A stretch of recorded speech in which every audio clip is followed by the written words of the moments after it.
Doctor Suresh कुमारी channel पर आपका स्वागत है। आज हम देखिए समाजशास्त्र +1 का चैप्टर करेंगे। सामाजिक संस्थाओं की जो समझ है उसके अंदर विवाह की क्या भूमिका है। देखिए भारतीय समाज में विवाह का क्या अर्थ है, क्या परंपरा है और आगे अभी भी विवाह को किस दृष्टि से देखा जाता है। तो देखिए मानव समाज में विवाह एक सर्वमान्य संस्था है, ऐसा मानना है, मानना नहीं ऐसा हकीकत में भी है कि मानव समाज में विवाह एक सर्वमान्य संस्था है। इसका जो स्वरूप है वो विभिन्न समाजों में काल और समय के परिस्थिति के अनुसार हमेशा क्या रहा है, बदलता रहा है। लेकिन ये दुनिया के सभी समाजों में संस्थागत रूप से क्या है, विद्यमान है। हिंदुओं के अंदर क्या है कि हिंदू समाज में विवाह को एक धार्मिक संस्कार माना जाता है, जबकि कुछ समाजों में स्त्री और पुरुष के मध्य कुछ आवश्यक शर्तों का क्या किया जाता है, एक समझौता किया जाता है। यानी कि अलग अलग समाजों में इसका अलग है, लेकिन भारत के अंदर इस चीज़ को बड़ा पवित्र माना जाता है। एक हवन की सहायता से और अग्नि के साथ फेर लेकर जिसको स्वीकार किया जाता है, तो एक पवित्र संस्कार भी इसको स्वीकार किया जाता है। अब हम देखते हैं कि विवाह की एक सामान्य सी परिभाषा क्या है। देखिए विवाह स्त्री पुरुष के पारिवारिक जीवन में प्रवेश करने की संस्था है, ऐसा हमारे बोगार्ड्स के अनुसार है। जो समाजशास्त्री बोगार्ड्स है वो कहते हैं कि सामाजिक जीवन में जब प्रवेश किया जाता है तो उससे पहले विवाह की मान्यता को क्या किया जाता है, पूरा किया जाता है। और भी बहुत सारे समाजशास्त्री हुए हैं जिन्होंने विवाह के बारे में अपने अपने तरीके से क्या किया है, परिभाषा दी है। अब देखिए विवाह स्त्री पुरुष के यौन संबंधों को निर्धारित करने वाली संस्था है, जिसका उद्देश्य स्त्री पुरुष और उत्पन्न बच्चों को जीवन संबंधी सुरक्षा प्रदान होती है। अब देखिए ये सामान्य सी बात है, जब उनके यौन संबंध नियमित हो जाते हैं तो उनके बाद में जो उत्पन्न होने वाली संतानें जो होती हैं उनको समाज के अंदर एक सामाजिक आधार प्रदान कर दिया जाता है। विभिन्न समाजों में विवाह पाए जाते हैं और उनके उद्देश्य और तत्व कुछ भिन्न हो सकते हैं, फिर भी विवाह के कुछ सर्वमान्य, सामान्य अथवा सार्वभौमिक उद्देश्य हैं, वो सबके क्या होते, एक जैसे होते हैं। अब हम ये देखते हैं कि विवाह के उद्देश्य क्या है, कि क्यों विवाह संपन्न करवाए जाते हैं। स्त्री पुरुष के यौन संबंधों को नियंत्रित करना। देखिए विवाह की एक सार्वभौमिक विशेषता या तत्व स्त्री पुरुष के बीच यौन संबंधों को नियमित करना, निश्चित करना। और विवाह का एक सार्वभौमिक तत्व है कि दोनों के बाद उत्पन्न होने वाली जो संतान है उसको उसका सही तरीके से उत्तराधिकार स्वीकार करना, संतान उत्पन्न करना। अब देखिए विवाह है, हर एक समाज में विवाह के बाद ही संतान उत्पन्न करने की क्या होती है, मान्यता होती है। ऐसा विधान है कि विवाह के बाद अगला काम होता है वो यही माना जाता है, संतान की उत्पत्ति हो। संतान उत्पत्ति के बाद क्या होता है कि आने एक पीढ़ी के बाद दूसरी पीढ़ी को क्या किया जाता है, तैयार कर लिया जाता है। वास्तव में संतान उत्पत्ति के सामाजिक उत्तरदायित्व को विवाह के बाद ही क्या होता है, पूरा किया जाता है। आर्थिक सहयोग। अब देखिए विवाह संस्थाओं का एक सामान्य उद्देश्य आर्थिक सहयोग होता है। सब समाजों में विवाहित स्त्री पुरुष के मध्य सांस्कृतिक मान्यताओं के आधार पर श्रम विभाजन पाया जाता है। यानी कि स्त्री को घर का काम करना है, पुरुष को बाहर का काम करना है, वो बच्चों का लालन पालन करना है, उनको आर्थिक सहयोग पुरुष देता है। तो ये सारे काम क्या है कि विवाह के बाद ही तय होते हैं। बच्चों का लालन पालन। अब विवाह संस्था पति पत्नी के द्वारा जो उत्पन्न संतान है, बच्चे हैं, उनके ऊपर लालन पालन की, अच्छी शिक्षा की, अच्छी दीक्षा की, अच्छी स्वास्थ्य की क्या होती है, जिम्मेदारी होती है। और प्रत्येक दंपत्ति का ये दायित्व बन जाता है कि अगर वो माता पिता बने हैं तो वो बच्चों का अच्छा लालन पालन करें। मानसिक शांति। अब देखिए विवाह का एक महत्वपूर्ण उद्देश्य पति पत्नी को मानसिक शांति प्रदान करता है। पति पत्नी एक दूसरे के संपर्क में आकर भावनात्मक रूप से एक दूसरे में बन जाते हैं और उसके बाद में उनको क्या होती है, मानसिक शांति मिलती है। नेक्स्ट, और हम देखते हैं कि किसी भी तरीके से देखिए सही रूप में कहा जाए कि समाज में केवल यौन इच्छाओं की पूर्ति के लिए ही विवाह संबंध नहीं होते, वरन और भी बहुत सारे उत्तरदायित्व होते हैं जो विवाह के साथ में जुड़े होते हैं। कई प्रकार की घटनाएं, व्यक्तिगत घटनाएं इस तरह की होती है कि विवाह के बाद पति और पत्नी दोनों के बीच में क्या होती है, बहुत सारी जिम्मेदारियां हो जाती है, जो समाज में भी योगदान देती है, परिवार में भी योगदान देती है, और समाज में अच्छे नागरिक बनाकर उनको देना और समाज में क्या होता है, एक अच्छी मिसाल पेश करना। ये क्या होती है, विवाह के बाद कई जिम्मेदारियां बढ़ जाती है। अब हम देखते हैं विवाह के रूप कई होते हैं। विवाह के अनेक रूप होते हैं।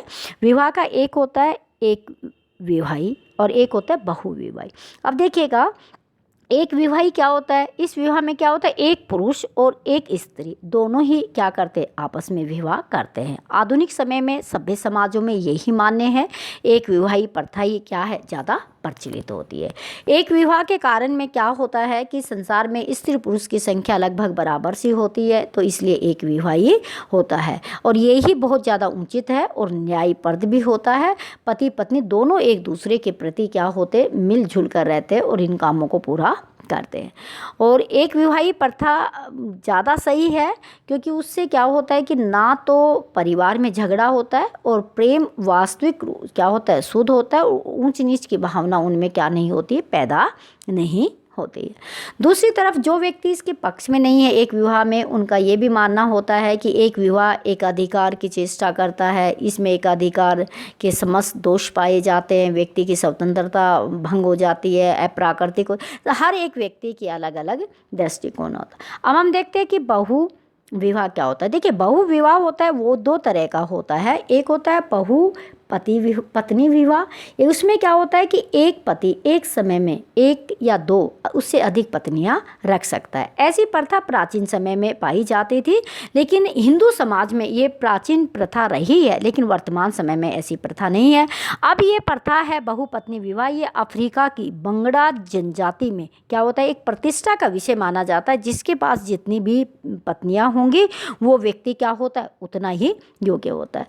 तो बहुपत्नी विवाह अभी इतना हिंदू समाज में नहीं है, मुस्लिम समाज में हमें अभी भी क्या होता है, देखने को मिल जाता है। क्योंकि अब ये है कि बहुपत्नी विवाह प्राचीन समय में कई बार ऐसे चला था, अगर किसी औरत के बच्चा नहीं होता था तो दूसरा विवाह कर लिया जाता था, क्योंकि वो कहता है कि बेटे के बिना पुण्य दान नहीं मिलेगा, तो दाह संस्कार करने के लिए, तो इस तरह की कुछ धारणाएं हुआ करती थी भारतीय समाज में। तो वो क्या करते थे, उसको बहुपत्नी विवाह करते थे।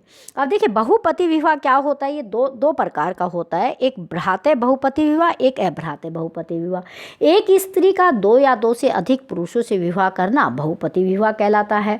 और बहुपति विवाह के भी दो प्रकार बताए। एक में एक ही भाई से, यानी कि एक के 4-5 भाई है, उनकी एक पत्नी हो, भ्राता विवाह है। और इसमें क्या होता है, वो उनमें खून का संबंध नहीं होते, कोई अलग अलग व्यक्ति है, उनसे उनका विवाह होता है, तो वो होता है। तो ये विवाह आजकल कहाँ पाया जाता है, मालाबार के नायरों में ये विवाह क्या होता है, पाया जाता है।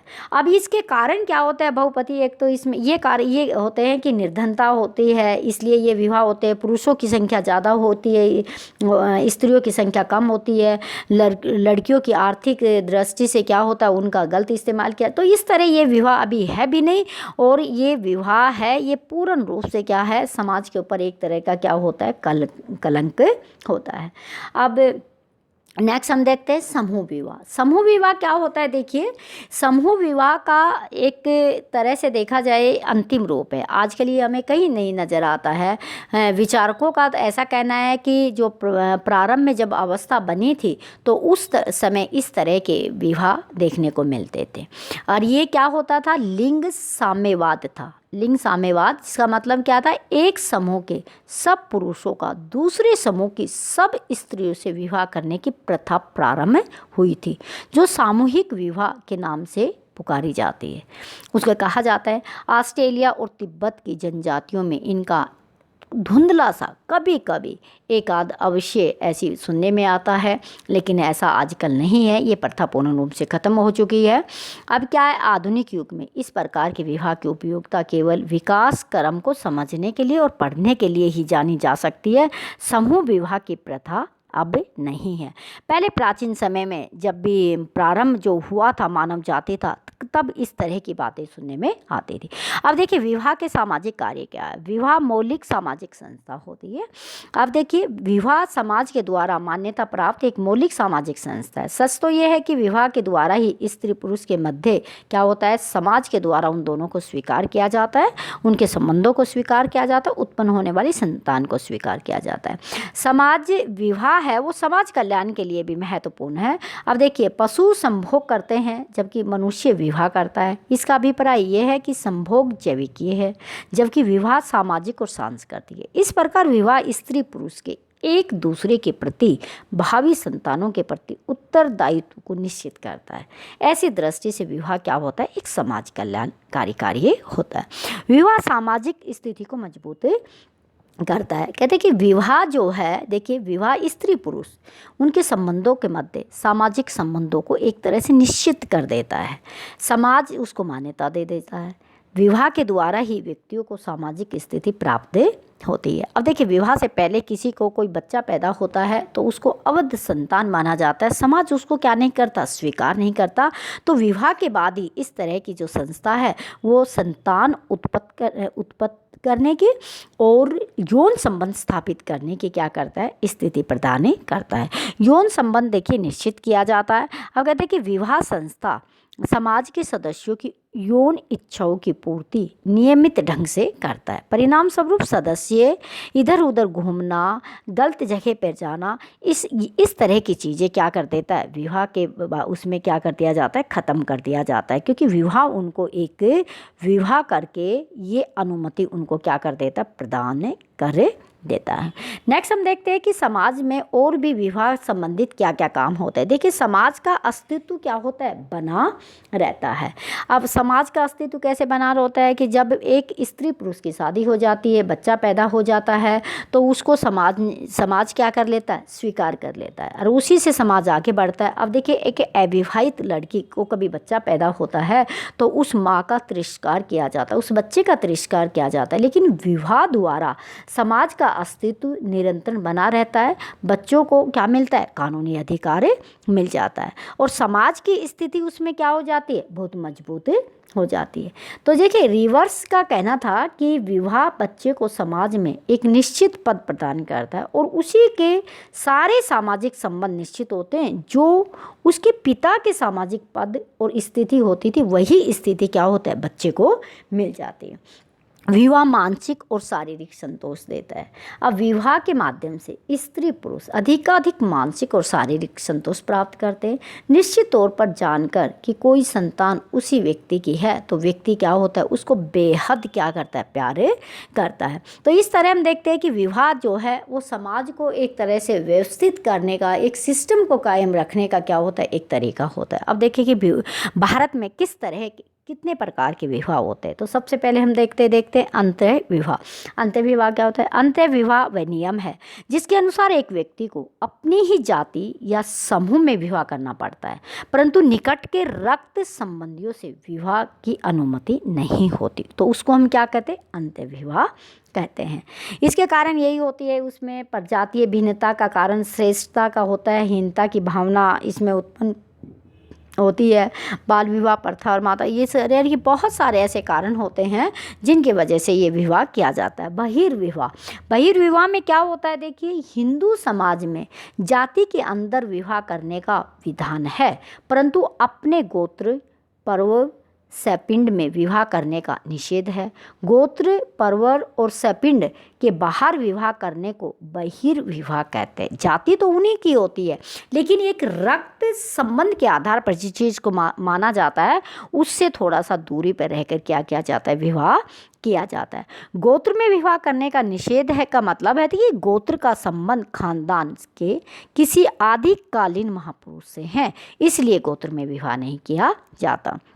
और पर्वर में होता है कि विवाह करने का निषेध है। गोत्र के समान पर्व में भी विवाह के निषेध का विधान होता है। कहते हैं ना कि गोत्र में कि ये गोत्र ये गोत्र दोनों भाई भाई होते हैं तो इस तरह इस गोत्र वाले इस गोत्र से विवाह नहीं करते, उसको क्या कहा जाता है, पर्वर कहा जाता है। सैपिंड में क्या होता है कि विवाह करने का निषेध हिंदू धर्मशास्त्रों के अनुसार जो लोग एक ही पितृ को श्राद्ध या पिंड अर्पण करते हैं वे आपस में सैपिंड कहलाते हैं। सैपिंड में विवाह का निषेध होता है क्योंकि वैज्ञानिक दृष्टि से भी ऐसा माना जाता है कि ऐसा करने से जो संतान उत्पन्न होगी वो योग्य नहीं होगी। विवाह संबंध में प्रजनन शास्त्र की दृष्टि से भी उसको हम पूर्ण रूप से सही नहीं मानते हैं।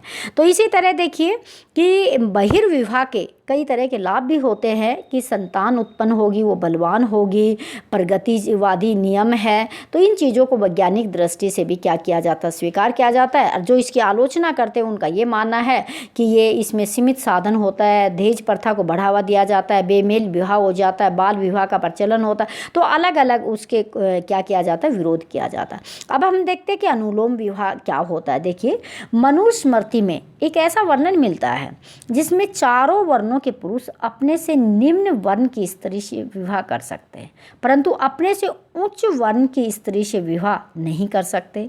उच्च जाति के लड़के का निम्न जाति की लड़की से विवाह करना अनुलोम विवाह कहलाता है। इसको याद रखना है कि लड़का इसमें क्या होता है, उच्च जाति का होता है, श्रेष्ठ जाति का होता है। और जब वो विवाह करता है तो अपने से नीचे जाति की लड़की से क्या करता है, विवाह करता है। तो उसको क्या कहा जाता है, अनुलोम विवाह कहा जाता है। अब कुछ इसके कारण भी रहे हैं। ऐसा क्यों है, क्योंकि जय जी कामी जो व्यक्तियों के लिए ऐसे विवाह की अनुमति दी गई है, इसीलिए इस प्रकार के विवाह को वैध तो माना जाता है परंतु उच्च कोटि का नहीं माना जाता। अब नेक्स्ट देखिएगा प्रतिलोम विवाह क्या होता है। देखिए प्रतिलोम में क्या होता है, उससे उल्टा रहेगा। प्रतिलोम विवाह का अर्थ है कि निम्न जाति का पुरुष उच्च जाति की कन्या से विवाह करता है। और हिंदू सामाजिक व्यवस्था में इस प्रकार के विवाह का क्या है, निषेध है। यानी कि लड़का निम्न जाति का हो और लड़की उच्च जाति का हो, इस विवाह को ये परिभाषा है। लेकिन हिंदू समाज इसको क्या नहीं देता, मान्यता नहीं देता, इसका विरोध करता है। हिंदू सामाजिक व्यवस्था से इसका विरोध करता है। और बहुत जगह पर हमें लिखा हुआ मिला कि इस तरह का विवाह जो किया जाता है, शूद्र उच्च वर्ण की स्त्री से संबंध भी स्थापित कर लेता है तो सार्वजनिक स्थान पर लाकर कुत्तों से नचवा डालना चाहिए, अग्नि के लाल सैया पर उसको बांध देना चाहिए। तो ये किस तरह के कठोर दंड की क्या की गई है, व्यवस्था की गई है। प्रतिलोम विवाह के निषेध मानने के कारण, यानी कि प्रतिलोम विवाह को अच्छा नहीं माना जाता। क्यों नहीं माना जाता, देखिए आर्य लोग पुरुष को रक्त की शुद्धता को प्रमुख महत्व देते थे। हट्टन का कहना था कि प्रतिलोम विवाह इसलिए निषेध था क्योंकि शूद्र और ब्राह्मणों से उत्पन्न संतान को न तो पिता की तरफ से संपत्ति मिलती थी और न ही उनको अपने दूसरे मातृवंश से उनको संपत्ति मिल सकती थी, इसलिए इस विवाह को अच्छा नहीं माना जाता था। एक विवाह का प्रसार है भाभी और साली का विवाह। अब देखिए एक औरत का विवाह होता है, उसका पति अगर गुजर जाता है तो उसके देवर के साथ उसको विवाह कर दिया जाता है, उसको भाभी विवाह कहा जाता है। देखिए भारत में कुछ निम्न शूद्र वर्ग की जातियां हैं, उनमें ये विवाह प्रथा प्रचलित है। भाभी विवाह में स्त्री अपने पति की मृत्यु के पश्चात पति के छोटे भाई से विवाह कर लेती है। देवर शब्द का अर्थ ही दूसरा पति है। देवर का वास्तविक अर्थ क्या होता है, द्वितीय वर इति देवर, यानी कि जो दूसरा वर हो। पति के मरने पर उनका भाई दूसरा वर माना जाता है। मध्य युग में चंद्रगुप्त विक्रमादित्य ने अपने बड़े भाई के मर जाने के बाद उसकी पत्नी से क्या किया था, विवाह किया था। तो इस तरह के विवाह देखने को मिलता है। साली विवाह, इसमें क्या होता है कि साली विवाह में पत्नी की मृत्यु हो जाने पर उसकी छोटी बहन से विवाह कर दिया जाता है। ये विवाह हिंदुओं की समस्त जातियों में हो सकता है परंतु ऐसा होना अनिवार्य और कानूनी रूप से नहीं है और ना ही जरूरी है, लेकिन हो सकता है। भाभी और साली विवाह का वास्तविक उद्देश्य बच्चों और संपत्ति की क्या मानी जाती है, सिर्फ सुरक्षा मानी जाती है। इसीलिए पारिवारिक स्थिरता बनी रहे, इसलिए ये दोनों तरह के क्या किए जाते हैं, विवाह किए जाते हैं। अब हम देखते हैं कि इंटरकास्ट मैरिज, अंतरजातीय विवाह क्या है। देखिए इसमें क्या होता है, हिंदुओं के अनेक उपजातियां हैं, उपजातियों में विवाह करने को अंतर विवाह कहते हैं और उनके बाहर विवाह करने को अंतरजातीय विवाह कहा जाता है। देखिए अंतः विवाह और अंतर विवाह में फर्क होता है। हिंदुओं में अंतरजातीय विवाह का निषेध है। ये सब होते हुए भी वर्तमान परिस्थितियों में क्या हो रहा है, अंतर्जातीय विवाह बहुत हो रही है। अंतर्जातीय विवाह को प्रोत्साहित करने वाले बहुत सारे कारक हैं जो इंटरकास्ट मैरिज को क्या करते हैं, प्रोत्साहन देते हैं, जिसमें पाश्चात्य शिक्षा जीवन शैली होती है आज का वातावरण होता है, सह शिक्षा है, जैसे लड़की लड़के एक साथ पढ़ते हैं, अत्यधिक जो दहेज की मांग बढ़ गई है उनकी वजह से भी ये प्रेम विवाह ज़्यादा बढ़ रहे हैं, इंटरकास्ट मैरिज हो रही है। तो हम देखते हैं कि बहुत सारे ऐसे शिक्षा कहिए, प्रगति चाहिए कहिए, औद्योगिकरण कहिए, नगरीकरण कहिए, ज़्यादा शिक्षा चाहिए, इन सब की वजह से क्या हो गया है कि अंतर्जातीय विवाह बढ़ते जा रहे हैं। लड़कियों का शिक्षा और कैरियर को प्राथमिकता देना, जीवन साथी का अपने बराबर पेशेवर की प्रवृत्ति जो लोग लड़कियां देखती हैं, लड़के देखते हैं, उसकी वजह से भी इंटरकास्ट में क्या हो रहा है, बढ़ते जा रहे हैं। अब देखिए इंटरकास्ट मैरिज के लाभ क्या क्या है। अब इसमें यह कहा जाता है कि विभिन्न समाजशास्त्रियों का कहना है कि अंतर्जातीय विवाह के अनेक लाभ सामने आए, अनेक फायदे हुए हैं। इसमें यह हुआ है कि जातिवाद की जो भावना है वो धीरे धीरे समाप्त हो रही है। जातिवाद को ख़त्म करने के लिए अंतर्जातीय विवाह काम कर रहा है। दहेज खत्म होता जा रहा है। कन्या मूल्य की प्रथाओं पर रोक लगती जा रही है। जीवन साथी के चुनाव में ज़्यादा विकल्प लड़कियों को और लड़कों को क्या उपलब्ध हो रहे हैं।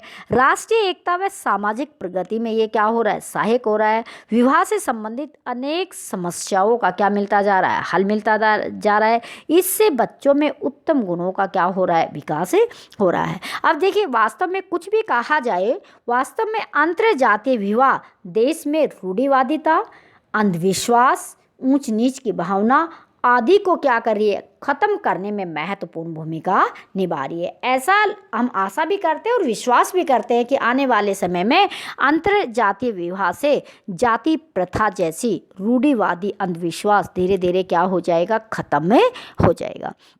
इस वीडियो में इतना ही। वीडियो पसंद आ रही है तो आप इसको लाइक कीजिएगा, शेयर कीजिएगा, चैनल पर नए हैं सब्सक्राइब कीजिएगा। स्वस्थ रहिएगा, व्यस्त रहिएगा, मस्त रहिएगा। Thank you for watching.